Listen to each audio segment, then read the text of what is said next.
Should Robert Downey Jr. get an Oscar nomination for his performance in Avengers Endgame? That is the headline on this week's NBA Heroes. And the headline speaks for itself, John. It does. That is the question. Should he be nominated for an Academy Award for his performance in the latest MCU film? Well, it's self-explanatory, the headline, Stephen, but what is my opinion on it? Yes. I think he should.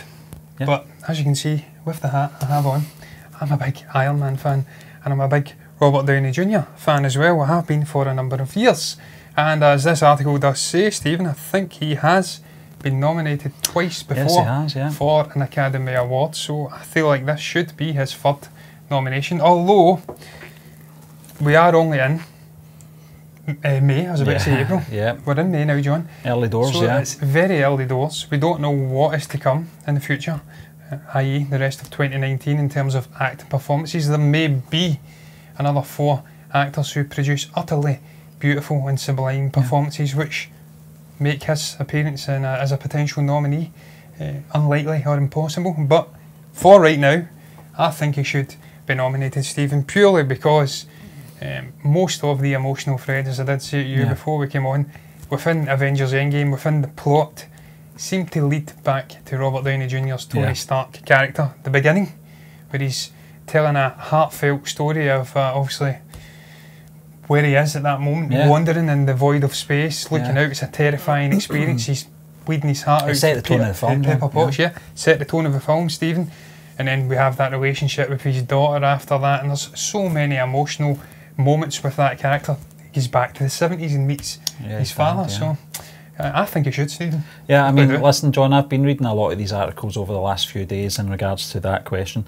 A lot of them are basing it on the fact that, you know, his performance over the last 11 years, and also his troubled past, which he's obviously came through as well. I don't think you can't take these into account in regards to his Oscar nomination. This is for this performance alone for Avengers Endgame. You're right. I think most of the key scenes, emotional scenes, were through Tony Stark. Him and Cap. Yeah, and I think the relationship, the daughter relationship as well, just added that weight to the problem, the dilemma that Tony Stark was facing in regards to tampering with time itself. He didn't want to lose what he had, but he wanted to change things that obviously, you know, to bring back the likes of Peter Parker, because that was obviously playing on his mind. You saw that scene when he was drying the dishes, and he had that photograph of him and Peter. That was not going to go away. I thought the scene with him and Pepper as well, prior to him going back to the Avengers headquarters, was very key as well. She said something very important, that he would never rest if he didn't do it, and that's true. Great bit of symmetry at the end. Yeah. Where she says you can rest now. Yeah. So yeah, you're absolutely right, Stephen. I just think there's so many powerful moments in there for Robert Downey Jr. to get his teeth into and show his acting ability.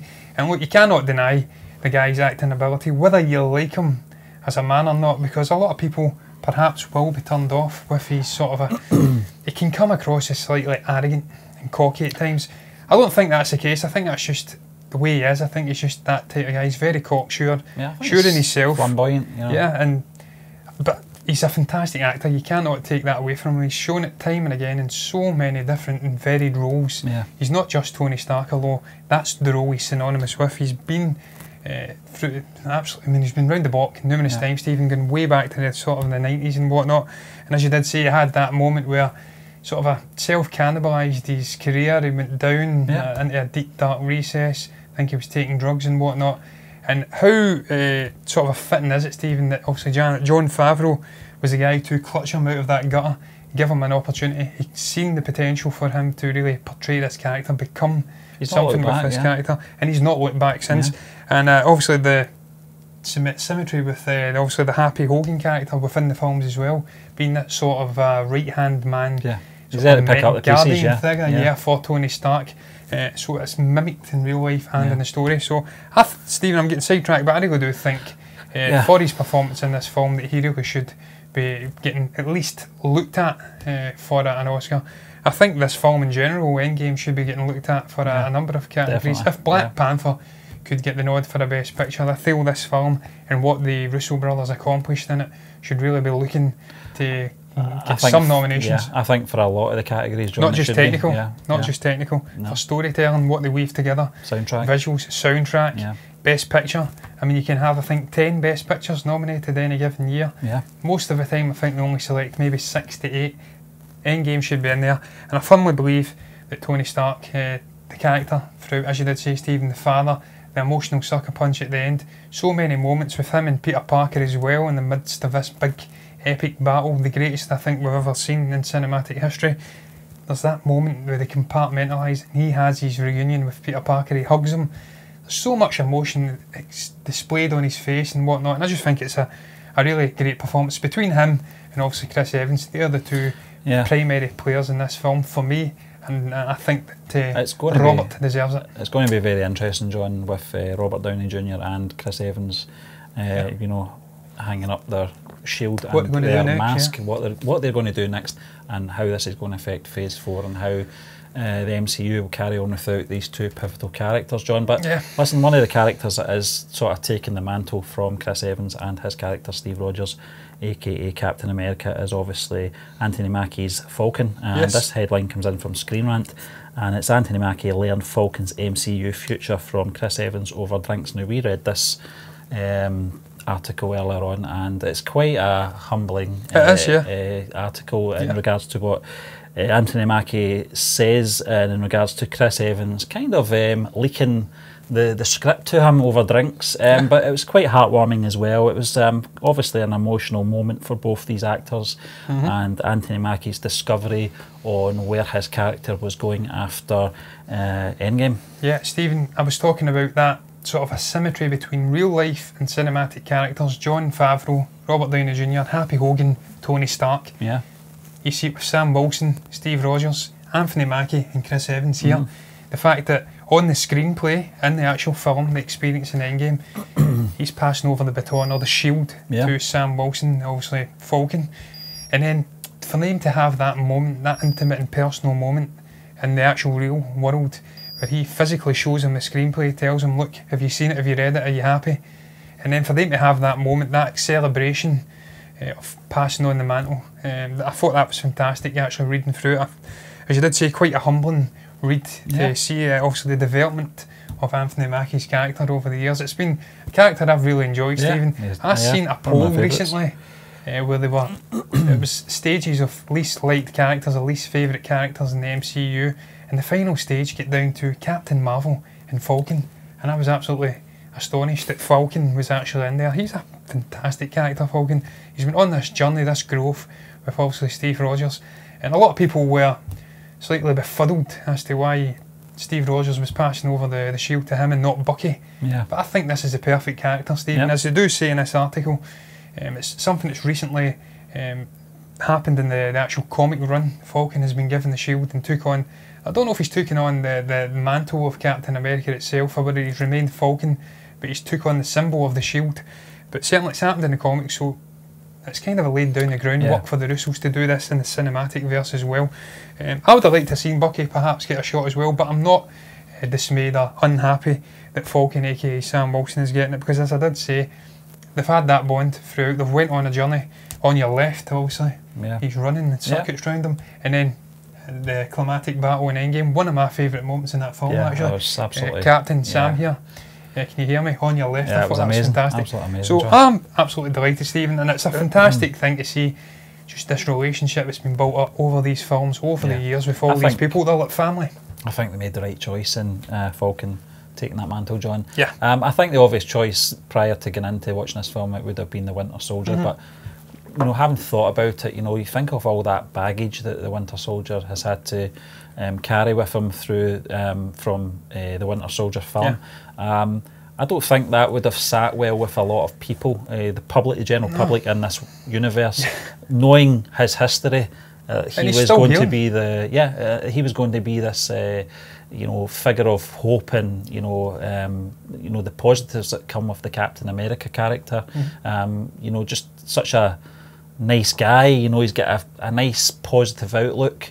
and his ideals and how the world should be. The Winter Soldier's not got that, I'm afraid. No. It's much more of a dark figure. I love Bucky, man. Yeah, so I think he's a great character, but John. You're right, Stephen. And I think they did the right thing, because I think Anthony Mackie's character is very similar to Steve Rogers, and I think they did the right thing. Very patriotic sort of army figure. Yeah. So you're absolutely right, Stephen, and you have to remember, as you did say, Winter Soldier, aka Bucky, within the actual cinematic universe, the people would be dismayed that this guy had been given the mantle of Captain America, the pinnacle of justice and fairness and stuff like that. And this is a guy that's still healing from the mind, the brainwashing we've seen, and like the likes of the Winter Soldier and stuff like that. He gets sent off to Wakanda to be healed. Shuri, I think it was, obviously T'Challa's sister, she kind of created a new arm for him, I believe, and tried to heal him of this mind, this brainwashing. I want to keep saying mind trick, and I don't know why. It makes no sense whatsoever. So I think he's still on a journey, which has got a ways to go, and I think we'll see that explored with Falcon in the new Falcon and Winter Soldier series. And these two guys together, Stephen, are fantastic. They've got great chemistry on and off the screen. So it's going to be great to see that journey, where these characters go. Are they going to kind of maybe strike up a similar relationship and bond as Steve Rogers and Bucky had going forward? And just talking about Anthony Mackie finally before we move on, Stephen, I think he's just such a great guy. Dead down to earth, humble guy, very funny guy. He has the crowds and stitches anywhere he goes. So I can't think of a better man to carry that mantle on in terms of actual real life. I can't wait to see what he brings to the role going forward and what they've got in mind for this sort of arc for this character. I can't wait to see what they're going to be doing with Volume 3 of Guardians of the Galaxy, John. Stephen. We do have a headline though from Empire Online. It's Guardians of the Galaxy Volume 3 will shoot in 2020. If that advert would just go away, I can actually read the the headline there. But this is in regards to Volume 3. We know James Gunn's back on board, John. Yep. He's going to be a busy man over the next couple of years. He is indeed. This year, 2020 and 2021, because as we know, he's also directing DC's The Suicide Squad. Busy man this year as well, Stephen. Which pen in the script. I mean, it's a busy schedule for the man, but listen, I can't think of anyone else that can pull this off and make two very good films for these two different, very comic book studios. But it's good to see that I think they've got the schedule in now. We know that he's going to start shooting Guardians of the Galaxy Volume 3 in 2020, although Kevin Feige has said that they don't have a release date yet, but you can kind of work out yourself. 2021, latest 2022. I'm going to say that, John. So that's good to see. I think it'll be 2022 in all honesty, Stephen, because as I do say, the Suicide Squad doesn't shoot, I think, until later this year, is that right? And then it's 2021 for that to come out.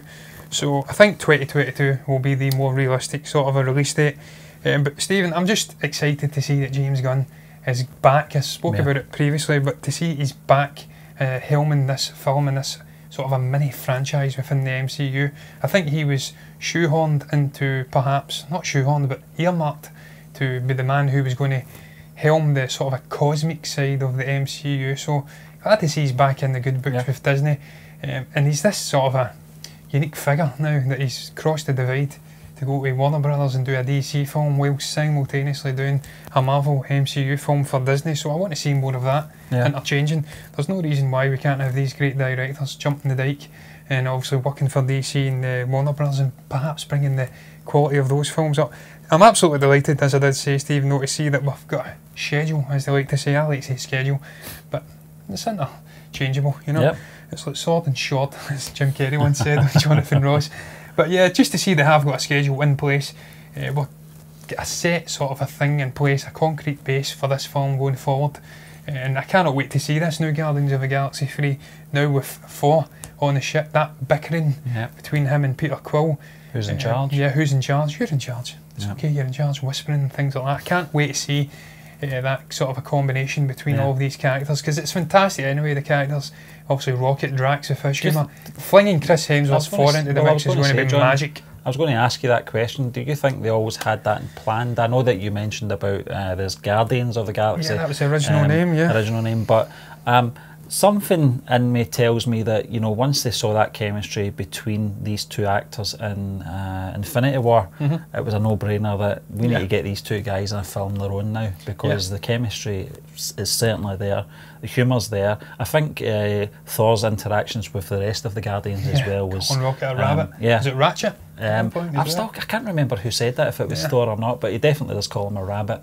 And all the Asgardians do. It's just not a rabbit. It's just a great combination of these two species. You know, where you've got Thor and just having him in there with the Guardians of the Galaxy, who seem, when that film came out, they seemed to be very much sort of, you know, at the bottom of the barrel type heroes, you know. I think it says somewhere in the article about them being a-holes. But listen, I think it's a great, it's a marriage made in heaven. And I think once the producers and the directors saw the chemistry between the two actors, I think it was a no-brainer that they were going to have to do something, you know, with Thor and the Guardians of the Galaxy. Yeah, Stephen, I think just rounding this up, I think I'll briefly touch upon where I think the story will go with Guardians of the Galaxy Volume 3. If they don't do something in that sort of a realm prior to this, and I don't think they will, I think the next films we're going to see on the sort of a slate for the MCU going forward, it's clear it's going to be obviously Spider-Man, Far From Home. I think we'll get a second Black Panther film. I think we'll get a second Doctor Strange film.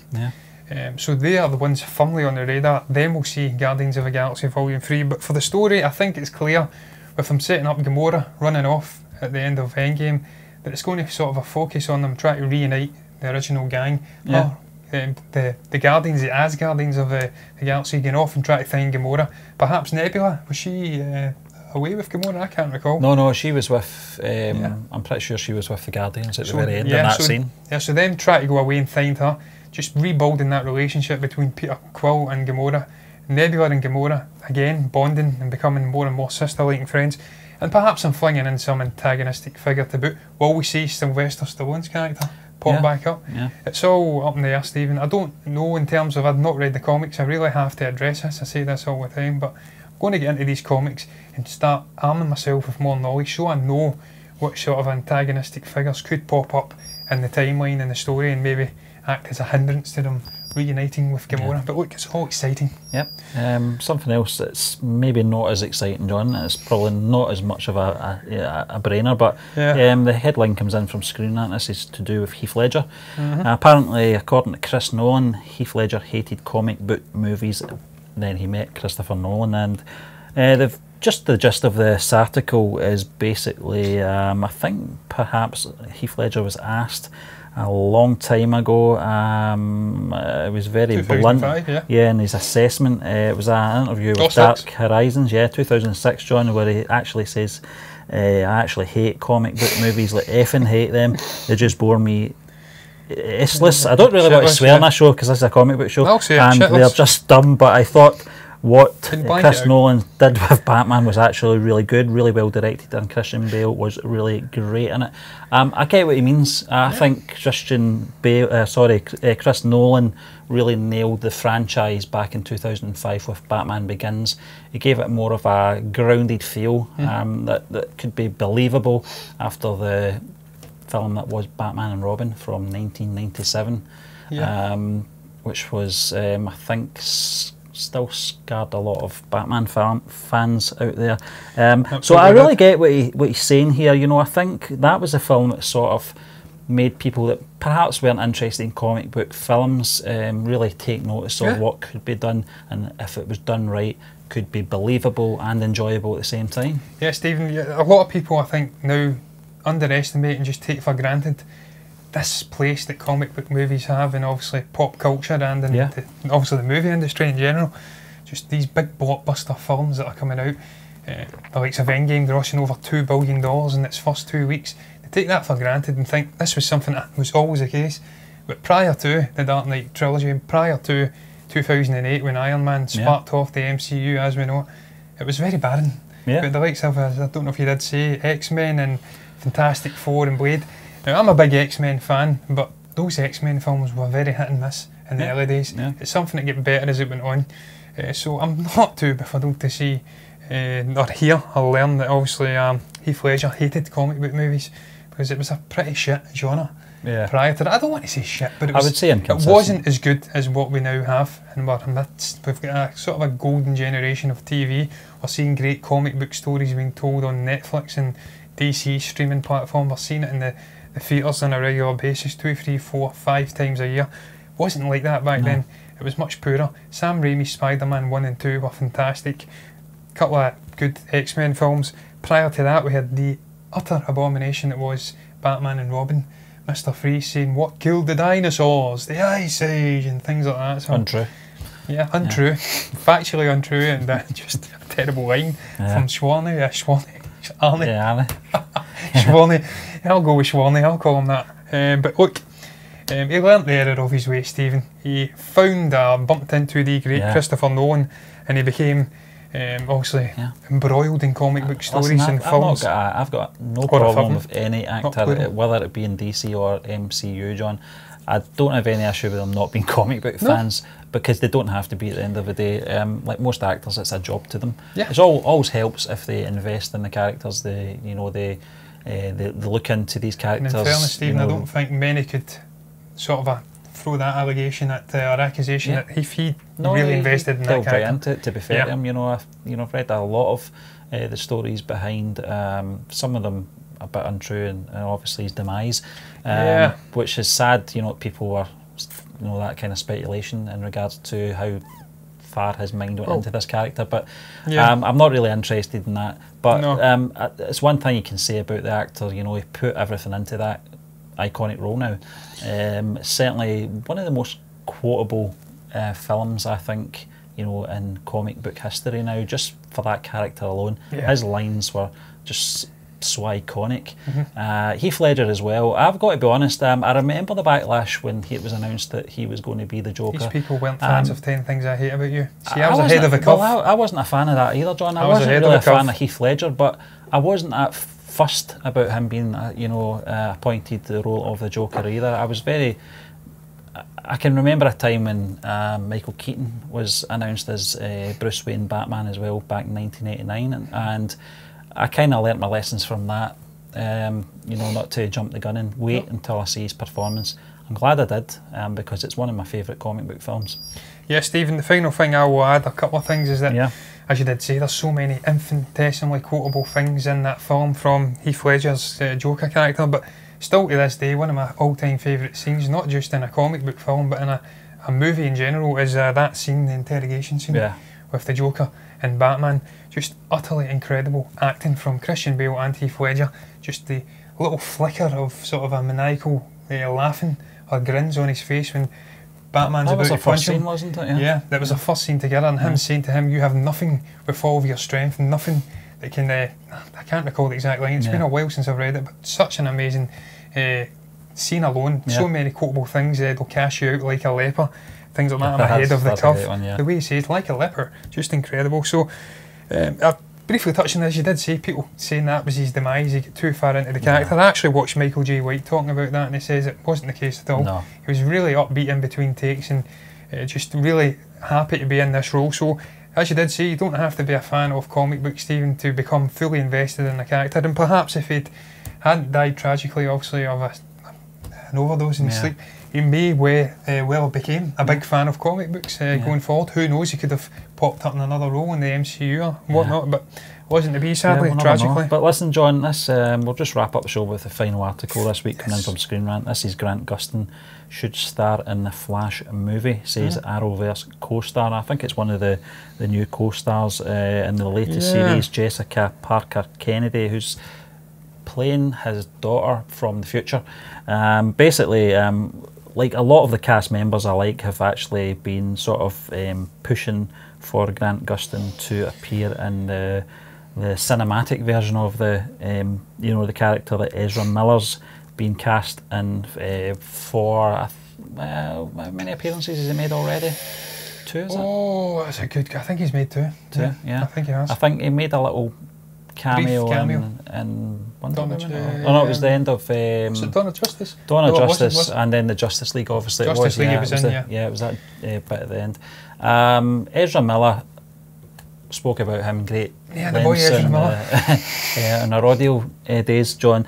He's just not had a fair crack at the whip, to be fair to Ezra Miller. No. We spoke about him a few months ago. He was penning his own script, his own story, tried to push through before his contract ends with later this month Brothers. or next month. Yeah, so I think time's ran out for the actor, I'm afraid. Whether or not renegotiates that deal, I'm not sure. But this article is going back to the TV version of the character, The Flash. I only watched the first 2 seasons of this, John. Only seen the first. I thoroughly enjoyed Grant Gustin's portrayal of Barry Allen. I think the series itself was great. I enjoyed Arrow as well. I watched the first 3 series of that as well. I thought it was very good. Some crossovers with Arrow and The Flash, but it would be interesting to see Grant Gustin having that opportunity. It's very similar to your man that plays Daredevil, Charlie Cox. Charlie Cox, yeah. You know, same kind of scenario where everybody wants Daredevil to come into the MCU. Nobody mentions poor Foggy. No, they don't mention Foggy. Yeah, he's good, loyal friend and partner, but that's life. But Steve, what do you make of this? I'm conflicted because whilst you're right, it was a great performance from him in the Flash series. I've only seen the first season, so I can't speak about the actual series going forward as a whole. But from that first season, I actually did enjoy his portrayal. I felt it was perhaps the way they animated the running and stuff like that was better than the actual Justice League. And that was the one criticism of Ezra Miller. Fantastic actor, can't be denied. What he's done with Creedence Barebones and the Fantastic Beasts franchise and whatnot. Proved time and again, he's a really talented guy. But yes, you're right, they've completely underused him, Steve, in the Flash. And I think the time's ran out. I think there was a conflict between him and the studio. He wanted a more darker, grittier story, and they want to go off and do lighter-hearted storytelling. But certainly, if they want to do that, it's possible they could get what's his name again, Stephen? Grant Gustin. Grant Gustin. They could get him in. Because certainly, from what I remember, it was a lot more light-hearted, the TV show anyway. But I think they would have to cancel the TV show and do a sort of a reboot because it's pretty clear these two worlds don't connect. It's like collide, the MCU and the Netflix Heroes verse. They don't connect at all. And they've always made that clear from the start. But listen, that brings us to the end of this week's edition of MBE Heroes. We'd just like to thank you once again for joining us, and we will be back again tomorrow with MBE Movie News.